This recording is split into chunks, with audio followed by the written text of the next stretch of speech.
সুপ্রিয় দর্শক, সবাইকে আমন্ত্রণ জানাচ্ছি ফার্মিং ফিউচার বাংলাদেশ নিবেদিত দীপ্ত কৃষি সংলাপে, powered by Kazi farms, co sponsored by এয়ার মালিক সিড। দীপ্ত কৃষি সংলাপের মাধ্যমে আমরা কৃষির নানাবিধ সমস্যা ও তার সমাধানের উপায় নিয়ে আলোচনা করি। আমরা এই সপ্তাহে আলোচনা করব ক্ষুদ্র ও প্রান্তিক চাষিদের জীবনমান উন্নয়নে এবং ক্ষমতায়নে কৃষিতে বায়ারের উদ্ভাবন। এই বিষয়ে আলোচনার জন্য আজকে স্টুডিওতে আমাদের সাথে যুক্ত হয়েছেন mister D Narayan, president South Asia and global health of smallholder farming, Bayer crops limited, এবং আমাদের সাথে যুক্ত হয়েছেন মিস্টার জাহিদুল ইসলাম, ব্যবস্থাপনা পরিচালক, buyer crop science limited, Bangladesh. দর্শক, আমরা জানি ক্ষুদ্র এবং প্রান্তিক যে কৃষি রয়েছে আমাদের দেশে, তার পরিবর্তন সংঘটিত হয়েছে এবং সেই সংগঠনের ক্ষেত্রে সরকারের পাশাপাশি কৃষিবিদ, কৃষক এবং বেসরকারি যে প্রতিষ্ঠানগুলো রয়েছে এবং বিশ্ববিখ্যাত যে কোম্পানিগুলো রয়েছে তাদের বড় রকমের ভূমিকা রয়েছে। আমরা দেখেছি বিভিন্ন রিপোর্ট থেকে, বৈশ্বিক যেই ডাটাগুলো আছে সেখান থেকে প্রায় 70 থেকে 80% যেই খাদ্য উৎপাদন হয় গ্লোবালি, সেটা আসলে ক্ষুদ্র এবং প্রান্তিক কৃষকদের মাধ্যমেই উৎপাদিত হয়ে থাকে।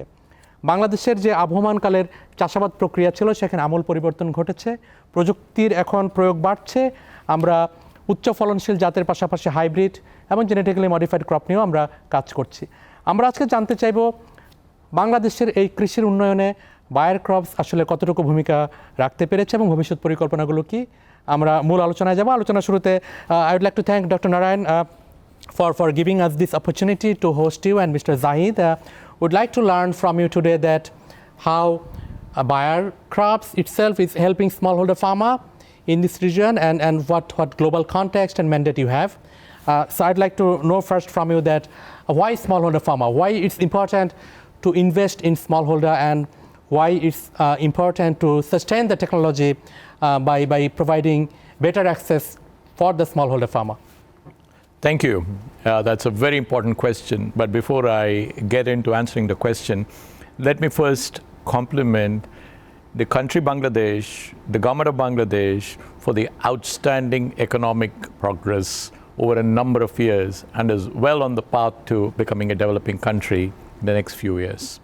The other part I would like to congratulate, and you're a role model to the world, how you handled COVID. Because a number of countries would have had significant challenges of food security, and there again, the country did an amazing job making sure that it didn't end up in a crisis. In fact, it was one of the few countries that managed it exceptionally well. Today, if you look at the world, 80% of the food production in the world comes from smallholder farmers. Right. And especially in Asia and Africa, we are more than 500 million smallholders. And if you look at smallholders, they face numerous challenges, starting from access to good quality inputs, access to agronomy knowledge, access to cost-effective financing, and most important piece is connectedness to the markets. And as countries are growing and developing, the challenge of smallholder farming, and especially for farmers to make sustainable farm income, is the most important challenge that the world is facing and smallholder countries are facing. And that is where, as Bayer, we are clearly in a place where technology and access to smallholders can make a big difference. So that's kind of like a priority for you, both in the region Absolutely. and for the global context. Absolutely. Yeah. So I'd come to Mr. Zahid. আপনার কাছে জানতে চাইবো যে buyer crops বাংলাদেশে শুধু buyer crops নামে কাজ করছে 20 বছর, এবং আমরা যদি এর আগের কথা চিন্তা করি, প্রায় 40 বছরের দীর্ঘ সময় ধরে বায়ার ক্রপস বাংলাদেশে কাজ করেছে।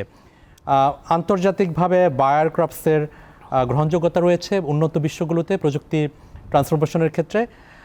স্মল হোল্ডার ফার্মিংটাকে আসলে আমরা কিভাবে দেখছি যখন সরকার বিবেচনা করছে যে কৃষিকে খোরপোশ থেকে আমরা এখন কমার্শিয়াল এগ্রিকালচারের দিকে নিয়ে যাচ্ছি, এই ক্ষেত্রে আসলে বায়ার ক্রপস কীভাবে হেল্প করছে? পার্টিকুলারলি আমরা যখন ইয়ুথ এবং উইমেনদের কথা বলি, আমরা যখন প্রান্তিক কৃষিকে কমার্শিয়ালাইজেশনের দিকে নিয়ে যাওয়ার কথা বলি, সেই জায়গায় আপনার কাছ থেকে শুনবো। ধন্যবাদ আরিফ। আমি একটু কন্টিনিউ করি ডিএর কথার সঙ্গেই, যে উনি যেটা বলছিলেন যে স্মল হোল্ডার ফার্মাররা আসলে শতকরা 80% খাদ্যের যোগান আমাদেরকে দিয়ে থাকে সারা পৃথিবীব্যাপী। সম্ভবত বাংলাদেশে এই পরিসংখ্যানটা আরও অন্যরকম, হয়তো শতকরা 90% আসলে খাবারের যোগানটা আসলে আসে আমাদের স্মল হোল্ডার বা ক্ষুদ্র প্রান্তিক চাষির কাছ থেকে, যদি আমরা গ্লোবাল ডেফিনেশনে যাই আর কি। তো সেই ক্ষেত্রে বাংলাদেশে যদি কোনো research and innovation driven company যদি কাজ করতে চাই, তাহলে সেক্ষেত্রে স্মল হোল্ডারদের সাথে কাজ করার ছাড়া এর কোনো বিকল্প নেই। কারণ বাংলাদেশে আসলে কৃষকরাই স্মল হোল্ডার ফার্মার, এখানে বড় কোনো ফার্মার নাই। জি। মানে কৃষি বলতে আমরা স্মল হোল্ডার ফার্মিংটাকে বুঝি। জি। তো এটা আসলে আমাদের মেইন স্ট্রিম, এটা ছাড়া কোনো বিকল্প নেই অন্য সাথে কাজ করার। আপনি বলছিলেন যে সাবসিস্টেন্স ফার্মিং থেকে কমার্শিয়াল ফার্মিংয়ের দিকে যাওয়ার ব্যাপারটা, এই ব্যাপারে যদি আমরা দেখি গত কয়েক দশকে, স্পেশালি গত 2 দশকে আমরা দেখেছি পুরো অভূতপূর্ব অগ্রগতি সাধিত হয়েছে এই ব্যাপারে। এবং কৃষকরা এখন শুধুমাত্র নিজের খরপোশের জন্যই কিন্তু তারা কৃষিতে নেই, তারা কিন্তু এখন বর্তমানে তারা নিজেরা কমার্শিয়াল ফার্মিংয়ের দিকেও এগোচ্ছে। সেক্ষেত্রে বিভিন্ন ধরনের প্রযুক্তি বাংলাদেশে ইতিমধ্যে এসেছে, সামনে আরও হয়তো আসবে। আমি সাধুবাদ জানাই সরকারকেও যে তারা এই প্রযুক্তিগুলো আনতে সহায়তা করেছে, এবং আমি বলবো তাদের সমর্থন ছিল, এবং তারা কৃষকরা সেগুলো গ্রহণ করেছে। বাইরের কথা যদি বলি, বাংলাদেশে আমরা একমাত্র কোম্পানি যারা ক্ষুদ্র এবং প্রান্তিক চাষি কেন্দ্রিক বিভিন্ন ধরনের আমাদের নীতি আছে এবং স্ট্র্যাটেজি আছে, যেগুলো নিয়ে আমরা কাজ করছি, এবং খুবই ফোকাসড ওয়েতে আমরা কৃষকদের স্মল হোল্ডার ফার্মিং নিয়ে আমরা কাজ করছি। তার মধ্যে একটা বড় ইনিশিয়েটিভ হলো বেটার লাইফ ফার্মিং। তো আপনার সঙ্গে কথা হচ্ছিল একটু আগেও যে বেটার লাইফ ফার্মিং ব্যাপারটা এরকম না যে কৃষককে এককালীন কোনো রকমের সুবিধা দিলাম দিয়ে সেখান থেকে বেরিয়ে আসা। আমরা চাই কৃষককে ক্ষমতায়ন করতে, এম্পাওয়ার করতে। তো সেই এম্পাওয়ারটা করতে হবে কীভাবে? যদি তাদেরকে আমরা একটা সাস্টেনেবল ওয়েতে যদি তাদেরকে তাদের ক্যাপাসিটি ডেভেলপ করি, তাদের নলেজ আমরা ডেভেলপ করি, এবং তাদের হাতে নতুন প্রযুক্তি হাতে কলমে শিখিয়ে দিই, সেটা সবচেয়ে বড় কাজে দেয়। তা আমাদের যে অভিজ্ঞতা গত 2-3 বছরে, ইতিমধ্যে আমরা সারা দেশব্যাপী 400 বেটার লাইফ ফার্মিং সেন্টার নামে একটা ইনিশিয়েটিভ আমরা নিয়েছি, যেখানে শুধু বায়ার নয়, এটাকে আমরা বলছি বেটার লাইফ ফার্মিং অ্যালায়েন্স, যেখানে অন্য কোম্পানি, কারণ একটা কৃষকের নিড শুধু কৃষি ইনপুট না, আর অন্যান্য কিছু থাকতে পারে। Mr. Narayan, I'd like to learn from you that, I mean, it's not easy to empower a smallholder community, and when it's like farming and related to its biology, it's like bioscience and bioinnovation, and transforming technology to smallholder and sustaining them has been a global challenge when you talk about climate change, you talk about COVID and post-COVID inflation and everything. So what is your vision and how you actually evaluated the regional context and the global context, particularly for the smallholder farmer? I think the world of smallholder farming, and especially for Bangladesh, the next 2 to 3 decades has a huge opportunity to be powered by agricultural innovation and growth. Why do I say this? Number one, today the biggest topic is food security, followed by nutritional security for a country like Bangladesh. And the most important piece is, for doing both, it's very, very important to get the agricultural ecosystem to improve productivity and improve smallholder incomes. Apart from that, you already talked about climate change. Right. And as part of climate change, the challenges of water availability, soil health, the unpredictable nature that is around us. Which we have recently observed in Asia, in China, in Pakistan, even in Bangladesh. Even in India, we are having abnormal weather every year, right? So this is real. The only way we can harness this whole potential is to come together through crop value chains with farmer clusters, which is collectivization of farmers. And that is where this whole concept, what Zahidul was explaining, with better life farming, brings all of these. It brings input technologies, good quality input technologies. It brings agronomy knowledge. The third aspect, today you and I know the challenges of labor, and therefore mechanization, small farmer mechanization, becomes very critical. We were talking about it a few days ago. The whole challenge of farmers to get cost-effective financing is a big challenge. And even if you get all of these, if they cannot sell the produce to the right market for the right price, it doesn't work. So that is why we need models like this, more models like this with collectivization and bringing the farmers together with access to technology, markets, financing, knowledge, to really transform the ecosystem, and it works. We have been working on it in other smallholder countries, and it has improved smallholder income significantly. We have started the journey in Bangladesh 2 years ago, and the early results are exceptionally positive. And oh, by the way, let me tell you, The most important piece of models like this is it is driving significant levels of agri-entrepreneurship on the ground. And it is also including women in the ecosystem, and Bangladesh has got numerous women farmers. And they need knowledge and they need transformation. So, Fantastic, yeah. Talking about women and youth, Mr. Zahid, আমরা জানি যে বাংলাদেশের প্রায় 54% যারা আমাদের population আছে তাদের বয়স আপনার বিলো 35 এবং একটা বড় সংখ্যার নতুন প্রজন্মের কৃষক যারা শিক্ষিত, যারা মেধাবী এবং যারা প্রযুক্তিকে ব্যবহার করে কৃষিকে একটা এন্টারপ্রেনিয়াল জায়গায় নিয়ে যেতে চায়, সেই ক্ষেত্রে আসলে বেটার লাইফ ফার্মিং কীভাবে হেল্প করছে আপনি বা আপনাদের পরিকল্পনাগুলো আসলে কি? ধন্যবাদ। তো আমি সেই কথাটাই শুরু করেছিলাম প্রথমে, যেটা বলতে চাচ্ছিলাম যে আমাদের লক্ষ্য শুধুমাত্র কৃষক রাখা নয়, তাদেরকে ক্ষমতায়নের মাধ্যমে কীভাবে কৃষি উদ্যোক্তা হিসেবে গড়ে তুলতে পারি, এটা আমাদের আসলে লক্ষ্য। তো সেই ক্ষেত্রে বলছিলেন যে ওমেন এম্পাওয়ারমেন্ট, এখানে আমাদের খুবই ফোকাসড একটা অ্যাপ্রোচ আছে যে ভিলেজ লেভেল থেকে যে মাইগ্রেশন হচ্ছে ওয়ার্কিং, সো এটাকে কীভাবে বন্ধ করে আমরা ওইখানেই তাদের জন্য কর্মসংস্থানের সৃষ্টি করতে পারি, সেই জন্য কিন্তু আমাদের একটা লক্ষ্য। আমি যদি বলি, এখন বাংলাদেশে প্রায় 400 কৃষি উদ্যোক্তা আমরা তৈরি করতে পেরেছি সফলভাবে, এবং এর মধ্যে বেশিরভাগই যুবতী, এবং আমরা এখানে কিন্তু মহিলাদেরকেও ইনক্লুড করার চেষ্টা করছি। এই 400-এর মধ্যে একটা বেশ ভালো উল্লেখযোগ্য সংখ্যক কৃষি উদ্যোক্তা কিন্তু মহিলা। তো এই উদ্যোক্তা তৈরি করতে গেলে শুধুমাত্র তাদেরকে আমি একটা ব্যবসা প্রতিষ্ঠান তৈরি করে দিয়ে তাদেরকে কিছু ইনপুট দিলে হবে না, সেখানে তাদেরকে কিন্তু প্রপার ট্রেনিংয়ের ব্যবস্থা করতে হবে, তাদের নলেজটা থাকতে হবে, মার্কেটে তাদের অ্যাক্সেসটা থাকতে হবে। ডিনারেন যেরকম বললেন যে ফিনান্সিয়াল ইনস্টিটিউটে তাদের হচ্ছে এক্স্যাক্টলি। তো আমরা যেটা করতে যাচ্ছি এখন, ভবিষ্যতে দেখতে পাবেন আপনারা, আমরা বিএলএফ একাডেমি নামে একটা একাডেমি, ভার্চুয়াল একাডেমি তৈরি করছি, যেখানে এই একাডেমির কাজই হলো বেটার লাইফ ফার্মিংয়ের সঙ্গে যারা জড়িত আছেন, যেসব কৃষি উদ্যোক্তা, তাদেরকে কৃষি সম্পর্কিত নলেজ দেওয়া, আধুনিক প্রযুক্তি সম্পর্কিত নলেজ দেওয়া, এই সাথে একটা ব্যবসা প্রতিষ্ঠানকে কীভাবে কমার্শিয়ালি সাকসেসফুল করা যায় সেই ব্যাপারেও তাদেরকে আমরা নলেজ দেওয়ার চেষ্টা করছি। সাথে সাথে যেহেতু তারা শুধুমাত্র কৃষি না, অন্যান্য সার্ভিসেও একটা ফার্মারের প্রয়োজন হয়, একটা কৃষকের প্রয়োজন হয়, সেই সেবাগুলো তারা কীভাবে পেতে পারে, নতুন নতুন রেভিনিউ স্ট্রিম আমরা তৈরি করে তাদেরকে দেওয়ার চেষ্টাও করছি। তো একসাথে কী হচ্ছে, তার আয় বাড়ছে, সে কৃষি উদ্যোক্তায় পরিণত হচ্ছে, তার নেটওয়ার্কিংটা হচ্ছে, তার শুধুমাত্র যে সে নিজের লাভ হচ্ছে ব্যাপারটা তা না, সে একটা সোশ্যাল বেনিফিটও একটা ক্রিয়েট করছে, মানে সামাজিকভাবে, এবং এই সামাজিক যে বেনিফিট তৈরি করছে সেটার রিপল ইফেক্ট আছে, এবং এই ইফেক্টটা এক জায়গা থেকে আরেক জায়গায় ছড়াতে খুব বেশি দেরি লাগবে না। কারণ এই যে হোল প্রসেস, এর মধ্যে আমরা অনেক আধুনিক প্রযুক্তিরও ব্যবহার শুরু করেছি। যে টেকনোলজি, এটা শুধুমাত্র যে ইনপুট টেকনোলজি, বায়োটেকনোলজি বা crop protection, climate smart technology তা না, আমরা এটাকে ডিজিটাল করার চেষ্টা করছি অনেকগুলো।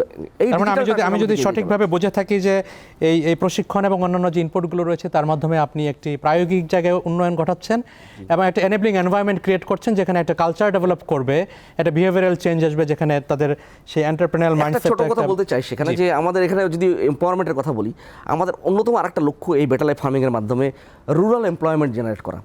গ্রামীণ এমপ্লয়মেন্ট আমরা কীভাবে জেনারেট করতে পারি, গ্রামেই আমরা যেন তারা তাদের এমপ্লয়মেন্ট পায়। বর্তমান সময়ে দেখেছি যে মার্কেটগুলো অনেক বেশি আনস্টেবল, ইনপুট কস্ট বেড়েছে, এবং যখন আমরা প্রযুক্তির কথা বলি আমাদের মনের মধ্যে একটা সন্দেহ আসে যে নতুন প্রযুক্তি থেকে আমাদের খরচ বাড়িয়ে দিবে কিনা। এটা আসলে আমাদের এই বেটার লাইফ ফার্মিংটা কি আসলে ফার্মিং প্র্যাকটিসকে আরও সহজ করবে কিনা, এবং তরুণ উদ্যোক্তা যারা হতে চাচ্ছেন তাদের জন্য এটা আসলে সহজ হবে কিনা, এই প্রসঙ্গে একটু জানতে চাইবো। কিংবা একজন বেটার লাইফ ফার্মিংয়ে আসতে চায়, সে কীভাবে আসতে পারবে? ধন্যবাদ আরিফ সাহেব। তো যেটা বলছিলাম, আমি যদি বেটার লাইফ ফার্মিংটাকে একদিকে রেখে সামগ্রিক কৃষি অর্থনীতির কথাও যদি বলি, এটা বর্তমান বাস্তবতা, সারা বিশ্বে যে ইনপুট কস্ট বেড়ে গেছে, এবং সেখান থেকে কৃষককে যদি প্রতি একর জমিতে ফলন যদি সামগ্রিকভাবে বৃদ্ধি না করা যায়, তাহলে কৃষক যারা কৃষির সঙ্গে জড়িত তাদের জন্য ব্যাপারটা অনেক কঠিন হয়ে দাঁড়াচ্ছে। সেই জন্য আমাদের আসলে লক্ষ্য রাখা উচিত যে প্রতি একর জমিতে আমরা কীভাবে ফলন বাড়াতে পারি। সেক্ষেত্রে উন্নত প্রযুক্তি এবং ভালো ইনপুট, কোয়ালিটি ইনপুটের কোনো বিকল্প নেই, এটা বাস্তবতা, এবং নলেজ লাগবে, এবং তার সাথে নলেজ লাগবে যাতে তারা সেটা ভালোভাবে অ্যাডপ্ট করতে পারে। তো এই জিনিসটা আসলে আমাদের লক্ষ্য রাখা উচিত। তো বেটার লাইফ ফার্মিং অবশ্যই আমাদের একটা অনেক বড় ফোকাস, বাট সামগ্রিকভাবে আমরা যেটা চেষ্টা করছি বাংলাদেশের কৃষকের হাতে খুব ভালো পরিমাণের কোয়ালিটি ইনপুট তুলে দেওয়ার। আমি ক্লাইমেট স্মার্টের কথা বলছিলাম, আপনারা জেনে খুশি হবেন বাংলাদেশের বাজারে আমরা বেশ কিছু ক্লাইমেট স্মার্ট হাইব্রিড ধানের বীজ তুলে দিয়েছি। আপনারা জানেন যে আমন মৌসুম খুবই গুরুত্বপূর্ণ মৌসুম, কিন্তু যদি খেয়াল করেন আমন মৌসুমের ফলনশীলতা অনেক কম Right. বড় মৌসুমের তুলনায়। এটাকে বাড়ানোর জন্য আমরা চেষ্টা করছি। বায়ার ক্রপ সায়েন্স এমন মৌসুমে যে প্রথম প্রবলেম হয় ব্যাকটেরিয়াল লিভ ব্লাইট, যেটার কোনো সমাধান নেই। যেই যে ধানের বীজগুলো আমরা বাংলাদেশে নিয়ে এসেছি সবগুলোই কিন্তু ব্যাকটেরিয়াল লিভ ব্লাইট সহনশীল এবং জলবায়ু পরিবর্তনের প্রভাব বাড়ার কারণে সেগুলো আরো বেড়ে যাচ্ছে এখন। এক্স্যাক্টলি। আর হলো যে আমরা দেখছি যে ঘন ঘন বন্যা, স্বল্প সময়ের জন্য বন্যা, এই যে বন্যা সহনশীল জাত, এই জিনিসগুলোকে আমরা ইন্ট্রোডিউস করার চেষ্টা করছি। এটা খুবই দরকার, কারণ ভবিষ্যতে এই যে জলবায়ুর পরিবর্তন এটা অব্যাহত থাকবে এবং খুব সহজেই এটাকে কাবু করা যাবে বলে আমার মনে হয় না।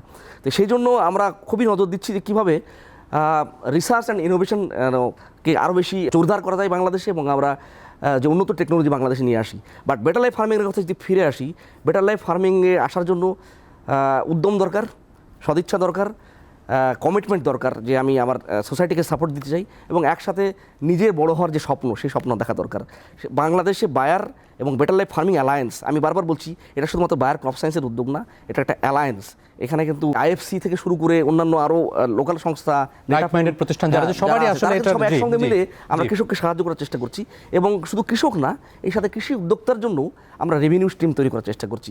বাট ওভারঅল যদি বলি সামগ্রিকভাবে, তো বায়ার ক্রপ সায়েন্সের বেটার লাইফ ফার্মিং একটা উদ্যোগ, বাট আপনি যদি আরেকটু ভিতরে ঢুকেন দেখতে পাবেন যে কৃষিতে আমরা নতুন নতুন প্রযুক্তি নিয়ে আসার ক্ষেত্রে গত 4 দশকেরও বেশি সময় ধরে কাজ করে যাচ্ছি এবং সেটা অব্যাহত আছে। সবচেয়ে বড় ব্যাপার, খুশির ব্যাপার, আমি আজকে ডিনারায়নকে পেয়েছি আমার সাথে।